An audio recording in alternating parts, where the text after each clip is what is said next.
আসসালামু আলাইকুম ভাই। ওয়ালাইকুম আসসালাম ওয়া রাহমাতুল্লাহ। কেমন আছেন ভাই? আলহামদুলিল্লাহ। আপনার নাম এবং আপনার বাসা, পূর্ণাঙ্গ ঠিকানাটা যদি আমাদেরকে একটু দিতেন। আমার নাম মোহাম্মদ উসমান গনি, গ্রাম বকশিপুর। আপনার এখানে ষাঁড় গরু কয়টা আছে? 4টা আছে। 4টা। এর ভিতরে এটা সব থেকে বড়? জি, এটা সব থেকে বড়। এটা হচ্ছে সব থেকে। এইগুলো একটা, ওইদিকে সাদা একটা, আর ওই কালো ওইদিকে একটা আছে। তো এই বড় ষাঁড় গরুটার ব্যাপারে যদি আমাদেরকে একটু বলতেন, কিভাবে যত্নার্থী করেন, খাবার দেন, এই বিষয়ে। যে এটা কিনা আপনার কতদিন? আমার কিনায় 1 বছরের একটু বেশি হচ্ছে। 1 বছরের বেশি।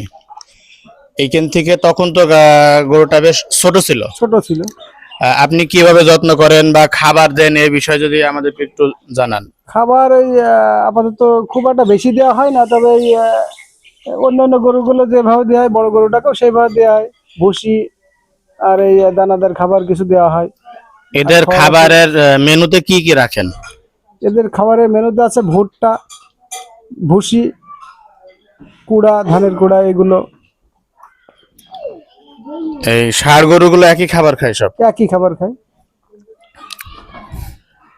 এখন হচ্ছে এদের পরিষ্কার পরিচ্ছন্নতা কিভাবে রাখেন? এই যে পরিষ্কার পরিচ্ছন্ন মোটর দিয়ে ধুই দেওয়া হয়। গোবর গুলো কি পানি দিয়ে মেরে দেন, নাকি ওইভাবে উঠাই নিয়ে বাইরে রাখেন? উঠে নেওয়া হয়, তারপরে কিছু যে অবশিষ্ট থাকে যেগুলো সেইগুলো পানি দিয়ে ধুয়ে দেওয়া হয়। এদিকে আপনি সর্বপ্রথমে এই ষাঁড় গরু কয়টা কিনছিলেন বা কিভাবে শুরু করছিলেন? আমি সর্বপ্রথমে একটা গাভী কিনি এবং তার সাথে একটা বাচ্চা 1,25,000 টাকা দিয়ে 2টা কিনি।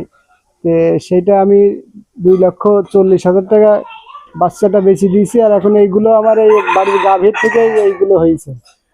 এই লালটা বাড়ির গাভী থেকে? বাড়ির গাভীর থেকে। সাদাটা বাড়ির গাভীর থেকে। সাদাটা বাড়ির গাভী থেকে। ওই কালোটা? ওই কালোটা আর ওইটা বড়টা, ওইটা ওই 2টা কিনা। আচ্ছা, এই ঈদের মা কি আপনার এখানে আছে? আছে। ঈদের মাও আছে? আছে। আচ্ছা, ঈদের মাকে যদি আপনারা একটু দেখেন। এই যে ওদের মা এইটা এবং এর সাথে যে আড়ি বাচ্চাটা ছিল ওদের দুজনের মা আছে? এইটা এই দুইজনের না, এই যে আরো পাশে আছে এইটারও? এইটারও।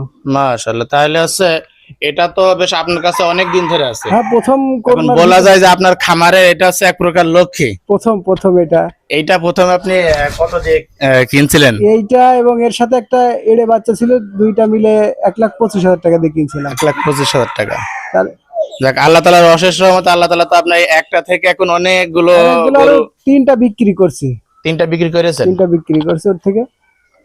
প্রথমটা বিক্রি করছি 2,40,000 টাকা, তারপরে দ্বিতীয়টা বিক্রি করছি 2,63,000 টাকা। আর একটা বকন বেচছি, সেটা বেচছি যে 73,000 টাকা। 73,000 টাকা। সর্বমোট 5,76,000 টাকা বিক্রি করছি। আর এখন এই আছে 3টা, আর 2টা 5টা আছে এখন।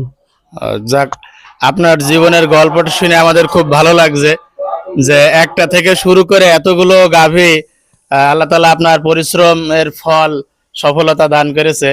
তো এটার দুধ পান কেমন হয় সাদাটার? এটা দুধ এই আপনার 5 থেকে 6 কেজি দুধ দুলে পারে হয়। আমি অত দুইনি। 5-6 কেজি মতো দুধ হয় টোটাল হয়, আমি অত দুইনি। আমি আচ্ছা। এই 4 কেজি, টোটাল 5 কেজি এরকম দুই। আর ওই বাচ্চাকে খাবি দিই। এই গাভীগুলোর খাবারের রুটিন মেনু কি আলাদা রাখেন? ওই আমি একটু যেভাবে খাবার দিই, গাভীকে ওই একই খাবার দিই। একই খাবার দেন? একই খাবার। আচ্ছা, ষাঁড় গরু কি রাতের বেলাও খাবার দেন? রাত্রের বেলা বলতে সন্ধ্যার পরে খাবার শেষ হয়ে যায়। এই আসরে আজানের পর থেকে সন্ধ্যায় শেষ হয়ে যাবে। ওদেরকে ফিড খাবার বা অন্যান্য আর কোন শক্ত ভারী খাবার দেন কিনা? মানে মানুষের খাবারকে ফুড বলে, আর পশুর খাবারকে ফিড বলে। জি জি জি।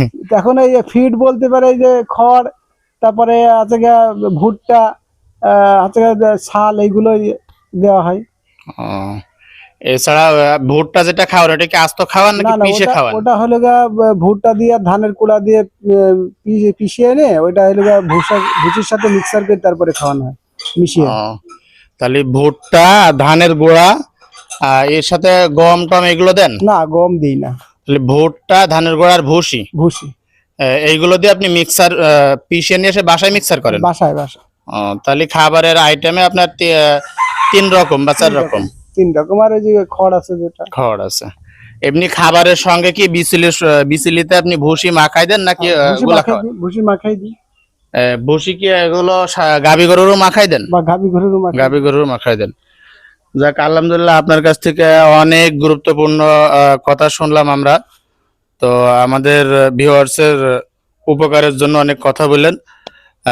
অনেকে যদি মনে করে যে আমি গাভী পালন করব বা পশু পালন করব, এর থেকে ছোট থেকে অনেক বড় কিছু করতে পারবে যদি তার ইচ্ছা থাকে। এখন কেউ যদি মনে করে আমি একটা দিয়ে শুরু করে একটু বড় করবো, জি জি জি, তাহলে সে কিভাবে শুরু করতে পারে? সে প্রথমে একটা থেকে শুরু করে আস্তে আস্তে ওই বাচ্চা হবে, বাচ্চা থেকে হয়তো টাকা আসবে, ওই থেকে হয়ে যাবে খাবারের মেনটেন, আর তাকে বাড়তি কোনো খরচ করা লাগবে না। তবে গাভীটা একটু ভালো মানের পার্সেন্টেজ কিনতে হবে, পার্সেন্টেজ দেখে কিনতে তা হবে, না হলে শুরু থেকে মায়ের খেয়ে গেলে পরবর্তীতে ভালো বাচ্চা আশা করা যায় আশা না। করা যাবে না, এবং সেটা হলে খামারে লস হয়ে যাবে। খামারে লস হয়ে যাবে।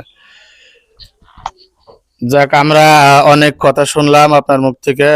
সম্মানিত ভিউয়ার্স, আপনাদের সকলকে জানাই ধন্যবাদ ভিডিওটি শেষ পর্যন্ত দেখার জন্য। সকলেরকে শুভকামনা করছি। আবারও নতুন কোনো ভিডিওতে দেখা হবে সামনে। সবাইকে খোদা হাফেজ, আল্লাহ হাফেজ, আসসালামু আলাইকুম।